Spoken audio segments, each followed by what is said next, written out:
Busk, busk, busk. Busk, busk, baby. Doom, doom, doom, doom, doom, doom. What?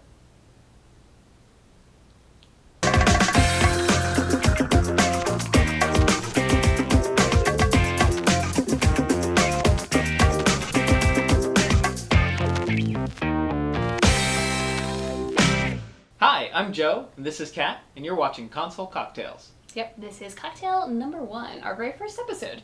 And this cocktail has to do with busking. This question came from Jim Galvin on Twitter, who asked me if I could do a video explaining how I set up a busking show with conventionals and moving lights. Now you might be asking, what is busking? Other than a really fun word to say. It is fun, yeah. But busking is basically live programming on the fly, where you are making the changes to your show, to the lighting, right at the console during the show, right in front of the audience. Hopefully, right along with the music. Not always. Yeah. As you might imagine, the bigger your console is, the more faders it has, the more touchscreens it has, the more bump buttons you have on there, the better life is going to be during a busking show. Yeah, because you're going to be all over your console, so you really want to have easy access to things. And most modern moving light consoles can handle a busking show.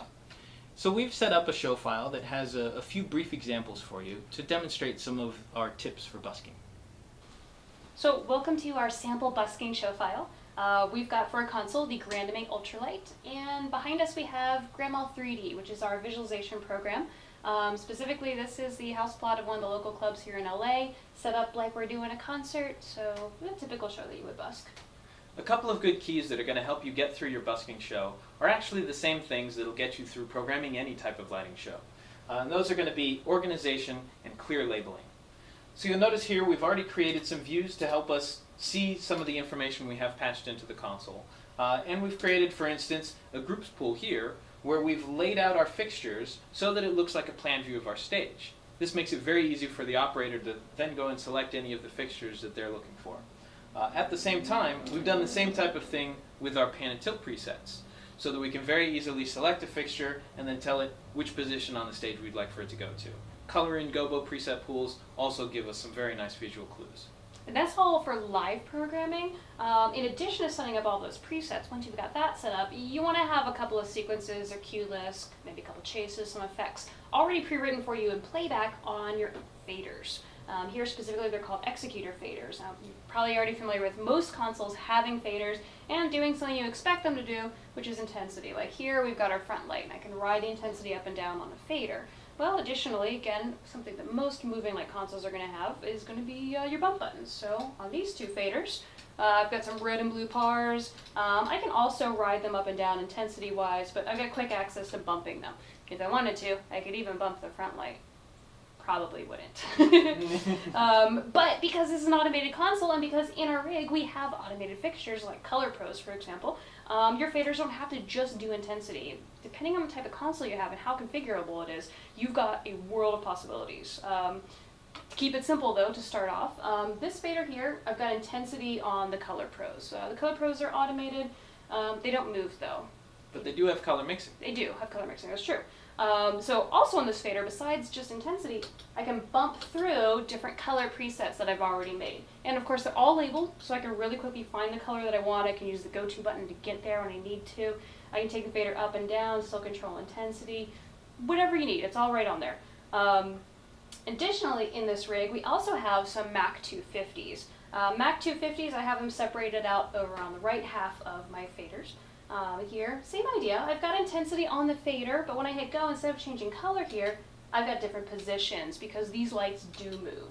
On an additional fader right next to it, because I like to kind of group things by fixture type, makes sense to me, easy access, I just hit this button and I cycle through the slotted colors that these fixtures have. You also, on this console, have executor buttons. Things where I don't need a fader, like maybe like a strobe or something like that, I want to really easily be able to just hold my finger down and get a strobe. And I'm probably going to have a couple of them. Change the speed, make it a little faster. But the idea is, as I hold my finger down, I've got the strobe. As soon as I don't need the strobe anymore, I let go, and we're good. One of the other things that you can do with the Macs that we have here, and with a lot of moving lights, we have gobos in these fixtures. So on the additional executor buttons here, I've added in some quick access to some gobos. So if I simply hit one of these, slots in a gobo. I've set them up so that each one will cancel out the previous gobo that's been dropped in. If none of these buttons are selected, the gobo will be open.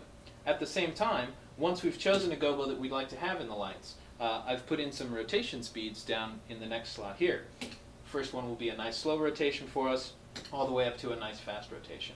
Yeah, timing is really important. Different types of songs you have. A fast rotation isn't going to work for all of your songs. You want to have different choices.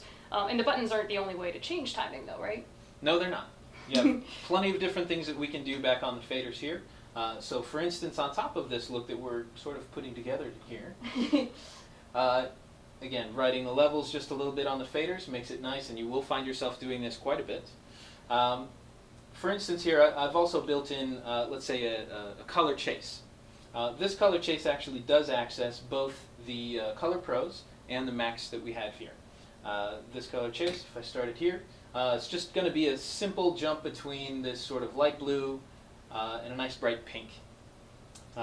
You'll notice that I'm adjusting the fader here, and now adjusting this fader is not changing any dimmer values, but it's actually changing the speed of our chase. So I've given you the ability to adjust the speed of your chase here on the fader, or in addition to that, I've created one of these buttons. I've turned it into a learn button. So as you're listening to the band as it's playing, simply tap the button to the music, and the chase will adjust to whatever speed you've tapped in. I love that. I love tap chases. One of the things that we've seen people do quite a bit is to pile on different effects onto different executors. So here I actually have an executor full of effects. Each cue calls up a different effect. They don't look all that different from here, but you might see this is actually a circle with all of the lights. We'll have a nice ballyhoo with all of the lights. And then my third effect is just kind of the pan moving back and forth with a nice sine wave to it. This I can actually pile on top of that original list of cues that you saw with the max, where we can move the lights to different positions on the stage. So for instance, I know here that the third cue in that stack will move the lights out into the audience. Well, now not only has it moved the lights into the audience, but it's also repositioned that effect so that it begins in the audience and kind of plays around in the audience there. We can change speed, because again, one speed is not going to fit everything. Absolutely. So an additional way to perform that, for instance, if we were to turn off that effect and move our lights, for instance, back onto the stage, I have created over here something that we call on the MA lighting consoles, it's called a temp fader, but other consoles will have the same way to do the same thing. Here I have one cue that pushes the lights into the audience and also starts that same type of effect. But with a temp fader, what we can do here is if we bring up the fader just a little bit, you see just a little bit of this effect happening. So we see the lights just kind of moving very subtly around the stage, and they haven't moved out into the audience. But as the fader comes up farther and farther, the lights move farther into the audience, and we get much more movement out of that effect. So the temp fader allows us to kind of fade into and back out of our look. Every busking show file is going to be a little bit different. Obviously, that was a really simple show file. It's going to be different depending on the type of show you're doing. Maybe it's one band, like we did. Maybe it's a festival of all different bands. Obviously, your show file is going to be different depending on the rig that you have as well. And we only used one page of those 10 faders. Yeah. Obviously, the more complicated your show is, the more pages you'll use, the more faders you'll need. Maybe you'll want wings off to the side of your console. Toys. The one thing to remember is there's no wrong way to set up a busking show. As long as it makes sense to you the way you've laid it out, that's the right way. Yeah, if you can access the information when you need it, you did it right.